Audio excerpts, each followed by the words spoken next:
अनुराग जी, लेकिन वो मुद्दा भी काम नहीं आया जो आप लोगों ने यमुना में जहर मिलाने का और नरसंहार करने का दावा किया था भारतीय जनता पार्टी के लिए। अगर यही एग्जिट पोल एग्जैक्ट पोल में तब्दील होते हैं तो, लेकिन इन सब के बीच अगर दिल्ली का जनादेश आम आदमी पार्टी को सत्ता से दूर ले जाता है तो पार्टी के साथ ही केजरीवाल के सामने चुनौती बढ़ जाएगी, क्योंकि चुनाव से पहले और चुनाव के दौरान केजरीवाल खुद को कट्टर ईमानदार का सर्टिफिकेट देते रहे, लेकिन अगर नतीजे उनके पक्ष में नहीं रहे तो केजरीवाल की कथित ईमानदार छवि को बड़ा धक्का लगेगा। वहीं पार्टी के स्तर पर भी उनके लिए चुनौतियां बढ़ जाएंगी। ये रिपोर्ट देखिए। अगर आपको लगता है केजरीवाल ईमानदार है, जम के वोट दे देना मेरे पक्ष में। चुनाव के बाद सीएम की कुर्सी पे जाके बैठूंगा। अगर मैं बेईमान हूं तो वोट मत देना, बिल्कुल मत देना। ये बयान तब का है जब केजरीवाल दिल्ली के सीएम थे और उन्होंने कुर्सी छोड़ने का ऐलान किया था। दावा था जब तक जनता ईमानदारी का सर्टिफिकेट नहीं देगी, सीएम की कुर्सी पर नहीं बैठेंगे। लेकिन अब एग्जिट पोल आम आदमी पार्टी की हार का संदेश लेकर आया है, तो फिर केजरीवाल पर लगे भ्रष्टाचार के आरोपों को बल मिल सकता है, या कहिए केजरीवाल की ईमानदार वाली छवि को सीधा धक्का लगेगा। केजरीवाल ने 2020 के विधानसभा चुनाव में यमुना की सफाई, यूरोपीय स्टैंडर्ड की सड़कें बनाने का वादा किया था, लेकिन ये वादे पूरे नहीं हुए, जिन पर बीजेपी केजरीवाल को घेरती दिखी। तो चुनाव के दौरान केजरीवाल माफी मांगते दिखे। हमने कहा था यमुना साफ करेंगे, हमने कहा था दिल्ली की सड़कों को यूरोपियन स्टैंडर्ड का बनाएंगे। ये 3 गारंटी मैंने 2020 में दी थी। आज मैं सबके सामने कबूल कर रहा हूँ कि ये 3 काम हम नहीं कर पाए पिछले 5 साल में। अब अगर आम आदमी पार्टी सत्ता से दूर होती है तो फिर संदेश यही निकलेगा कि जनता ने वादा खिलाफी पर केजरीवाल को माफ नहीं किया। खास बात ये कि दिल्ली की हार आम आदमी पार्टी की सरकार वाले पंजाब की भी राजनीति को बदल सकती है, जहां 2022 के विधानसभा चुनाव में आम आदमी पार्टी ने महिलाओं को हर महीने 1000 रुपए की आर्थिक मदद का वादा किया था, लेकिन अब तक वो वादा पूरा नहीं हुआ है। ऐसे में पंजाब सरकार पर दबाव बढ़ सकता है। साथ ही दिल्ली में आम आदमी पार्टी की कमजोरी पंजाब में मुसीबत बढ़ा सकती है। पंजाब में करीब 2 साल बाद 2027 में विधानसभा चुनाव है। ऐसे में अरविंद केजरीवाल के सामने चुनौती बढ़ सकती है। उन्हें दिल्ली में पार्टी को मजबूत करने के साथ ही पंजाब पर भी ध्यान देना होगा, क्योंकि पंजाब में पार्टी की कमजोरी आम आदमी पार्टी की राजनीति का सूर्य अस्त कर सकती है।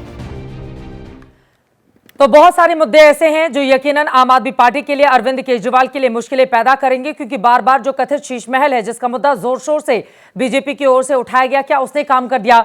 मिडिल क्लास को लेकर बजट में जो बड़ा ऐलान प्रधानमंत्री नरेंद्र मोदी की ओर से किया गया, उनकी सरकार की ओर से, क्या उसने मिडिल क्लास को इस बार ये तय कर दिया कि वो एक तरफा वोट करे भारतीय जनता पार्टी के लिए? झुग्गी झोपड़ियों में अरविंद केजरीवाल बार बार तमाम तरह के दावे करते रहे, लेकिन उनको लेकर बीजेपी ने कहा कि हम फ्रीबीज लगातार जारी रखेंगे, इसके अलावा भी और भी कुछ देंगे। क्या वो काम कर गया?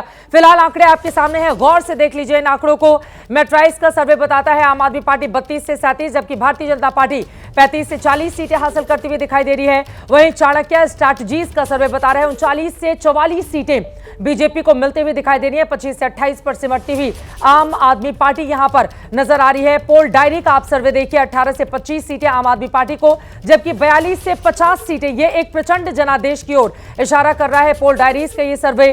पीपल्स इनसाइट बता रहा है 25 से 29 आम आदमी पार्टी, तो 40 से 44 भारतीय जनता पार्टी। लेकिन इन तमाम जितने भी अब तक मैंने नाम गिने हैं, एक चीज कॉमन है, कांग्रेस पार्टी के लिए बहुत अच्छी स्थिति दिखाई नहीं दे रही है। दूसरी तरफ आप देखेंगे पी मार्क का जो एग्जिट पोल है वो बता रहा है 21 से 31 सीटें मिलती हुई नजर आ रही हैं। आपको याद होगा 2013 में पहली बार अरविंद केजरीवाल की पार्टी जब जीती थी, 30 सीटों पर उसको विजय मिली थी।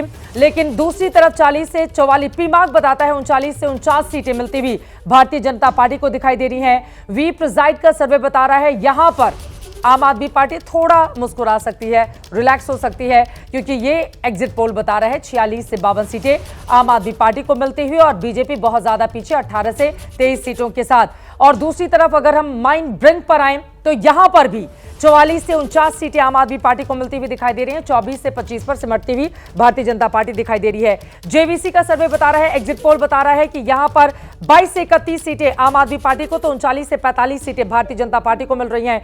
दूसरी तरफ आप देखेंगे पीपल पल्स का 10 से 19 सीटें आम आदमी पार्टी को, तो प्रचंड जनादेश 51 से 60 तक जा रहा है भारतीय जनता पार्टी के लिए।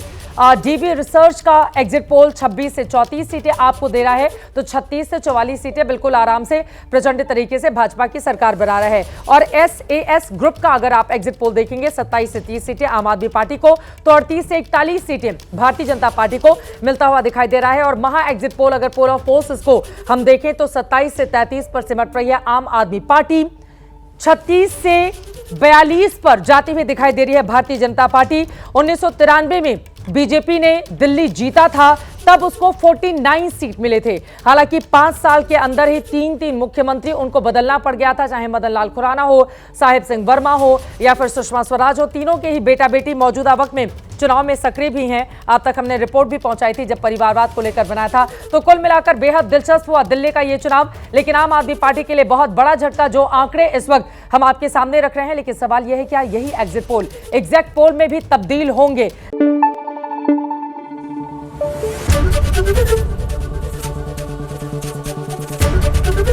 एबीपी न्यूज आपको रखे आगे।